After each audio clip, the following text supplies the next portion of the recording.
오늘 함께 성경 말씀 보도록 하겠습니다. 성경 봉독, 성경 본문도 이쪽에 스크립트에 있는데요. 저희가 오늘 함께 이 성경 말씀 읽도록 하겠습니다. 오늘 하나님께서 우리에게 주신 말씀 창세기 4장 1절부터 7절 말씀인데 저희가 한 목소리로 천천히 같이 읽도록 하겠습니다. 시작. 아담이 그 아내 하와와 동침하니 그녀가 임신해 가인을 낳고 말했습니다. 여호와의 도우심으로 내가 아들을 얻었다. 그리고 하와는 다시 가인의 동생 아벨을 낳았습니다. 아벨은 양을 치는 사람이 되고 가인은 농사를 짓는 사람이 됐습니다. 세월이 흐른 후 가인은 땅에서 난 것을 여호와께 제물로 가져오고 아벨은 자기 양떼의 첫 새끼들과 양떼의 기름을 제물로 가져왔습니다. 여호와께서 아벨과 그의 제물은 인정하셨으나 가인과 그의 제물은 인정하지 않으셨습니다. 가인은 몹시 화가 나서 고개를 떨구었습니다. 그러자 여호와께서 가인에게 말씀하셨습니다. 왜 화가 났느냐? 왜 고개를 떨구었느냐? 만약 내가 옳다면 어째서 얼굴을 들지 못하느냐? 그러나 내가 옳지 않다면 죄가 문 앞에 도사리고 있을 것이다. 죄가 너를 지배하려 하니 너는 죄를 다스려야 한다. 아멘. 하나님의 말씀입니다. 하나님 말씀을 나누겠습니다. 오늘 계속해서 커뮤니티 앤 제네시스라는 설교 시리즈 창세기와 공동체에 관한 두 번째 말씀을 읽어보려 합니다. 아마 성경을 잘 모르시고 읽어본 적이 없으신 분들도 가인과 아벨이라는 이름은 아마 되게 익숙하시죠. 다들 들어보셨을 텐데 태초의 인간이었던 아담과 하와가 이제 두 형제 가인과 아벨을 낳고 결국 그 둘 사이에 있었던 갈등과 헤어짐, 갈라짐을 나타내고 있는 그런 본문입니다. 예상하지 못했는데 저는 아마 앞으로도 이전에도 이렇게 형제분 남성분들과만 예배를 드리는 그런 앞으로 제 목회 여정에서도 아마 오늘이 처음이자 마지막이 아닐까 생각이 드는데요. 공교롭게 가인과 아벨 남자들끼리 서로 치고 죽이는 얘기를 오늘 나누려고 하는데 우리 남성들만 이렇게 예배를 와서 굉장히 감회가 새롭고 아주 오래 오늘 예배가 기억에 남을 것 같습니다. 천천히 시작해 보겠습니다. 가인과 아벨의 이야기는요, 하나님께 드리는 제사, 예배로 오늘날 우리가 생각해 볼 수도 있는데 이렇게 이야기가 구성됩니다. 하나님께 드리는 가인과 아벨의 제사, 그리고 하나님을 향한 가인의 분노가 있고요, 하나님의 선언이 있고 가인의 불순종과 결국 동생을 살해하는 사건이 일어나고 그 살해 사건에 대해서 하나님께서 다시 물으실 때 가인의 거짓 응답과 그 이후의 결과들, 이렇게 가인과 아벨 이야기가 이렇게 구성이 돼요. 오늘 본문을 읽으면 가장 먼저 이러한 질문과 의문이 들어요. 아니, 왜 하나님은 가인의 제사는 안 받고 아벨의 제사만 받았는가? 사실 이 모든 문제의 원인이 되는 핵심 사건 아니겠습니까? 왜 하나님은 가인을 받고 아벨은 받지 않았을까? 우리 잠시 생각해 볼까요? 아니면 좀 이야기를 좀 나눠보도 좋을 것 같은데 왜 하나님께서는 가인의 것만 받고 아벨의 것은 받지 않으셨을까요? 그냥 제가 설교를 계속 하도록 하겠습니다. 여러 가지 해석과 의미들이 있어요. 저는 예전에 어렸을 때 이런 설교도 들어본 적이 있어요. 하나님께 귀하고 값비싼 거 드려야 된다. 맞는 이야기인데 이게 이제 하나님이 육식과 이런 기름과 고기를 좋아하신다라는 그런 설교를 들어봤던 저 경험도 있고요. 여러 성서학자들이 굉장히 다양한 해석과 또 히브리 원서와 이런 것들을 보면서 막 이런 풍성한 해석들이 있어요. 왜냐하면 너무 궁금한데 그 이유가 클리어하게 성경에 나오지 않기 때문에 그렇습니다.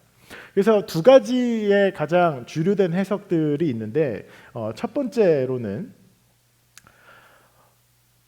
가인은 히브리 성서를 보면 가인이 드렸던 제물을 표현하는 단어와 아벨이 드렸던 그 제물을 표현하는 제사의 단어가 다른데 가인이 드렸던 그 땅에서 난 그 소산을 히브리어로 민하라고 번역을 하는데 흔히 이렇게 제물로 번역이 되는 단어입니다. 그리고 아벨이 드린 이 제사를 명시하는 그 원어를 베코르라고 하는데 이 베코르라는 땅은 곡식을 포함하는 언어이기도 한데 곡식이든 가축이든 상관없이 첫 번째 것, 가장 좋은 것, 즉 최상품을 가리키는 단어예요. 그래서 이 단어의 의미와 뉘앙스가 조금 차이가 있습니다. 그래서 우리가 이것을 이해할 때 우리가 누군가에게 이렇게 선물하는 상황을 생각해 보면 조금 쉽습니다. 어떤 사람에게 이렇게 선물을 할 때 집에서 자신이 그냥 사용하지 않는 것을 선물로 하는 사람은 그렇게 별로 없죠. 그리고 뭐 아무 것이나 대충 가격에 맞춰서 이렇게 선물을 주는 것은 사실 선물이라는 단어가 가지고 있는 그 본질적인 의미와는 조금 거리가 있습니다. 그것도 뭐 나쁘지는 않지만 정말로 우리가 마음이 전해지는 선물이라고 하기에는 조금 어려울 수 있죠.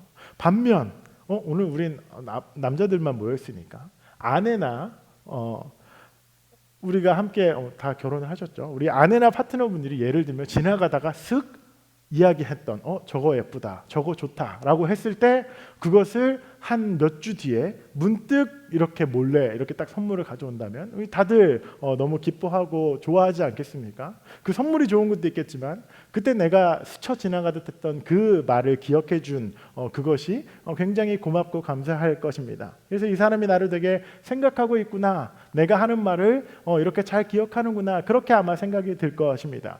그래서 결국엔 중요한 건 마음이라는 거죠. 마음.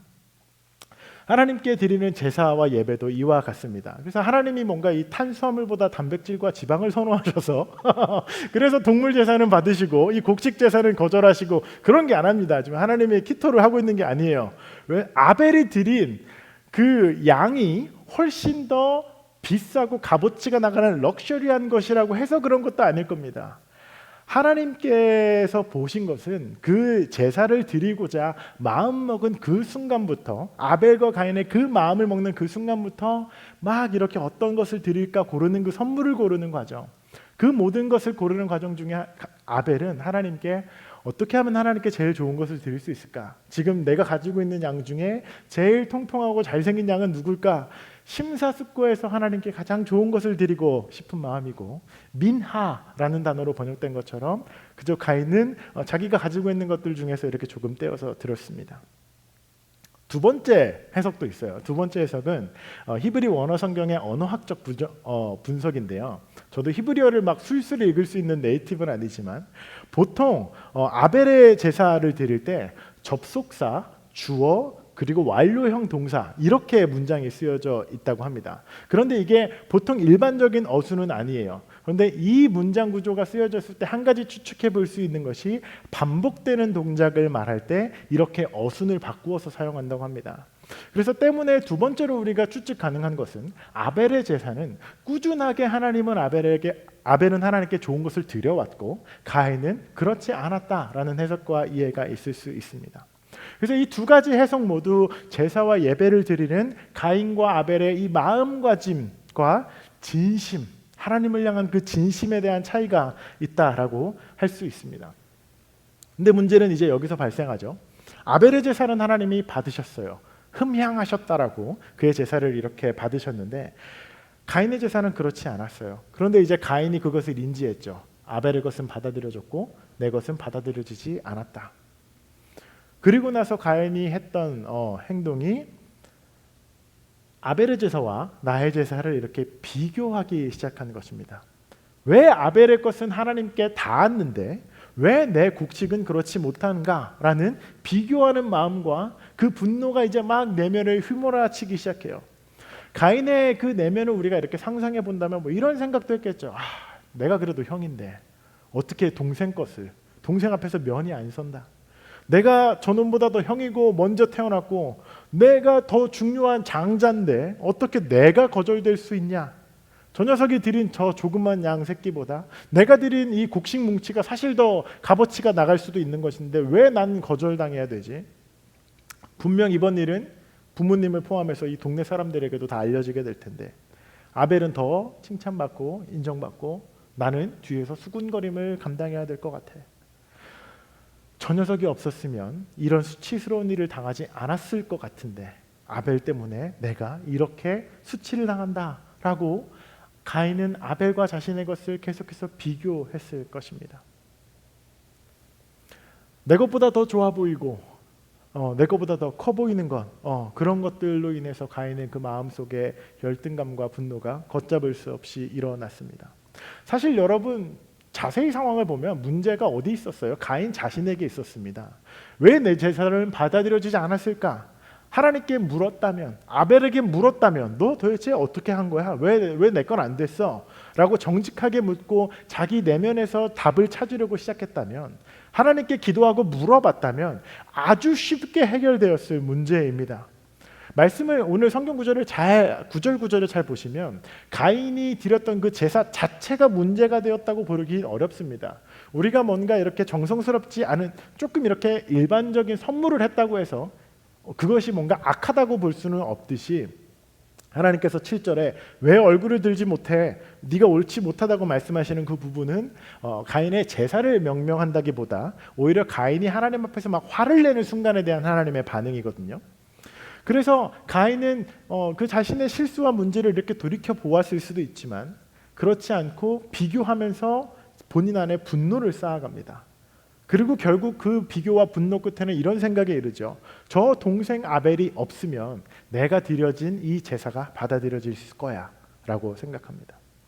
그래서 여러분, 비교와 열등감, 우월감 이런 감정은요, 사실 하루에도 여러 번 우리의 일상에 굉장히 가까이에 있는 감정이죠. 누구나, 아마 여러분 모두 다 경험해 본 적 있는 굉장히 흔한 감정이고 경험입니다. 속담도 굉장히 흔하잖아요. 사촌이 땅을 사면 우리는 배가 아프고 남의 떡은 더 커 보이는 게 사실 우리의 본성 아니겠습니까? 그런데 이 평범하고 굉장히 흔한 이 비교하는 마음이 꽤 심각하게 우리를 어둠의 결과로 우리의 마음을 점점 더 망가뜨릴 수 있는 가능성이 있는 꽤 심각한 이슈다라고 성경은 우리에게 이야기하고 있습니다. 그 비교와 열등감이 우리 안에서 계속 자라게 될 때 그것이 우리 안에 분노가 되기도 하고요. 대부분의 경우 그 분노는 타자를 향해서 표출됩니다. 때문에 타인과의 관계에 있어서 이 비교하는 것은 크랙을 만들어내는 것 같은 그러한 시작점이 되는 경우가 많습니다. 때문에 이 비교가 우리의 마음을 막 이렇게 채우기 시작하면 우리는 더 이상 객관적으로 내 자신을 혹은 어떠한 상황을 보는 눈이 사라지게 됩니다. 그래서 건강하게 자기 자신을 돌보고 성장할 수 있는 것은 물론이거니와 상대방과의 관계에서 계속해서 우리는 멀어지고 금이 갔던 이 관계의 골은 점점 깊어지는 그런 경험도 할 수 있게 됩니다. 때문에 그 비교를 하고 분노를 품은 가인에게 하나님이 이렇게 찾아오시면서 오늘 이야기하십니다. 가인아, 너가 지금 왜 화났니? 왜 너가 지금 고개를 푹 숙이고 울그락불그락한 얼굴을 너가 지금 하고 있는 거야? 라고 하나님이 가인에게 이렇게 물어보세요. 그리고 하나님이 이렇게 이야기하죠. 지금 분노와 죄가 너 안에 막 이를 바득바득하는 그 분노가 너 안에 있는 거 알아. 지금 그것이 지금 너를 다스리려고 하는데 너는 죄를 다스려야 돼. 너 지금 그렇게 이 악물고 막 분노가 용암처럼 폭발하려고 하는 그 마음 너 다스려야 돼 라고 이야기하거든요. 그래서 이 가인의 내면의 분노가, 죄와 어둠이 가인을 더 크게 집어삼키지 못하도록 하나님께서 돌이키고 repent, 회개하고 그것을 다스리라고 지금 가인에게 이야기하고 있는 것입니다. 가인아, 그 마음 계속 품고 있지 마. 돌이켜야 돼. 회개해. 실수할 수 있어. 올바른 길로 다시 돌아와야 돼. 비교하는 것 멈추고 하나님 앞에서 정직하게 너의 삶을 지금 같이 보고 바른 삶을 살아가야 돼. 가인아, 죄는 너를 지금 다스리려고 하지만 너는 죄를 다스려야 돼 라고 하나님이 가인에게 말씀하고 있는 것입니다. 그 준엄한 사랑의 요청을 가인이 듣습니다. 그런데 결국 가인은 그 분노와 비교를 멈추지 못하고 아벨을 돌로 쳐 죽이는 살인을 저지릅니다. 우리가 다음 주에 아담과 하와가 뱀의 유혹을 받고 선악과를 따먹은 그 이야기와 가인이 아벨을 돌로 쳐 죽인 그 뒤의 이야기를 우리가 함께 더 깊이 다음 주에 더 나누려고 하는데, 오늘 이 가인과 아벨의 이야기, 이 첫 번째 부분을 우리가 조금 더 들어가 봅시다. 가인과 아벨의 이야기에서 때문에 이 두 번째 우리에게 주시는 메시지는 우리 내면에서 일어나는 비교와 분노의 소용돌이가 우리도 마주할 때가 있습니다. 굉장히 자주 있어요. 일주일에 한 번 이상은 있을 수 있어요. 그럴 때 우리는 어떻게 반응해야 되는가입니다. 가인처럼 우리도 실수할 때가 있습니다. 타인과 내 자신을 막 비교하면서 우월감에 막 오만해지기도 하고 열등감에 막 이렇게 좌절하기도 합니다. 그 우월감에서 주는 그 만족감은 상당히 폭력적이죠. 그 만족이 굉장히 폭력적이에요. 비교를 통해서 막 열등감을 느끼고 분노를 느끼고 상대방을 향해서 막 이렇게 표출할 때 어떠한 환경이나 어떠한 사건의 원인이 너 때문이야 라고 막 비교하면서 누구 때문에 저 사람만 없었으면 이라고 그렇게 분노하곤 합니다. 모든 관계에서 그렇죠. 아주 가까운 배우자와의 관계, 부모와 자녀의 관계, 형제 관계, 친인척 관계, 이 가족 관계를 포함해서 직장에서 나의 상사, 동료, 후배, 친구, 심지어 교회 안에서 만나게 된 관계 안에서도 비교하는 이 습관과 죄로 인해서, 분노로 인해서 관계 안에서 갈등과 깨어짐이 계속해서 우리 안에 일어날 수 있습니다. 이것이 저를 포함해서 우리의 모습이고 현실인 경우가 굉장히 많죠. 그러한 시간이, 그러한 분노의 감정이 우리 안에 찾아옵니다. 그럴 때 오늘 우리가 기억해내야 되는 말씀이 하나님께서 가인에게 하신 이 준엄한 말씀이에요. 죄가, 분노가, 비교가 지금 너를 집어삼키려고 하는데 너는 죄를 다스려야 돼. 정신 차려. 라고 이렇게 이야기하시는 그 하나님의 말씀을 우리가 들어야 합니다. 이 문장의 여러 다른 번역과 의미들을 우리가 고려해 본다면 회개하고 돌이키라 라고 읽어도 우리가 충분히 가능한 해석이 되겠습니다. 죄는 너를 지배하려고 하지만 너는 회개하고 돌이켜야 돼. 너를 어둠에서 구원한 빛 되신 그리스도께 돌이키고 그것을 멈춰야 돼 라고 말입니다. 그래서 그러한 순간들이 올 때 우리가 주기도문에서 나누었지만 다만 악에서 우리를 구하시옵소서, 우리가 너무 오랫동안 악에 빠져 있지 않도록 그 감정과 분노가 내 내면에 막 커져버려서 관계와 삶에 더 큰 힘을 갖지 못하도록 정신 차리고 바른 길로 돌아가라는 그 하나님의 메시지 우리가 들어야 한다라는 것이죠. 어쩌면 어떤 분들에게는 오늘 이 가인과 아벨의 이야기가 오늘 여러분에게 주시는 너는 죄를 다스려야 한다, 돌이켜야라고 한다라는 그 음성을 듣는 순간일 수도 있겠습니다. 그러한 울림이 있으시다면 그것을 미루지 않고 죄가, 분노가, 비교가 우리의 삶을 더 잠식하지 못하도록 돌이키고 인정하며 빛 대신 주님 앞에 나아가는 것이 참 지혜인 줄 믿습니다. 마치 찬물로 아침에 세수를 하면서 정신을 깨우는 것처럼 주님 안에서 우리가 그렇게 빠르고 바르게 돌이키는 것이 지혜인 줄 믿습니다. 오늘 가인과 아벨 설교 첫 번째를 마무리하면서 비교하는 것, 그리고 우리 안에 그 분노를 오랫동안 품고 있는 것, 그것을 우리가 하나님 앞에 점검하고 우리의 마음을 주 앞에 드려야겠습니다. 설교를 마무리하면서 우리 잠시 조용히 성만찬을 나누기 전에 우리가 함께 기도할 텐데요. 하나님, 우리 안에도 때로 이렇게 비교하고 분노하고 열등감에, 우월감에 그렇게 빠지는 순간들이 있습니다.